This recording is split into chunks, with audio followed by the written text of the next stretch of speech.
In this guide, I'm going to clear out whether you can transfer your membership to another Roblox account or not. Roblox memberships, including Roblox premium subscriptions, are tied directly to the account where they were purchased originally.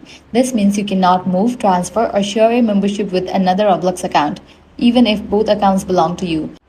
Now let's jump over what you can do instead. If you accidentally purchase premium on the wrong account, you can cancel the subscription on that account and then purchase a new membership on the correct account. To cancel a membership, open Roblox, go to settings, then select subscriptions or billing depending on your device. From there, you can manage or cancel your premium plan. Keep in mind that canceling a membership will not usually provide a refund for the remaining time unless Roblox support approves it under special circumstances. If you believe there was a billing mistake, you can also contact Roblox support through the official support page for further help. So that's it. If this guide helped you out, do not forget to like, share, and subscribe.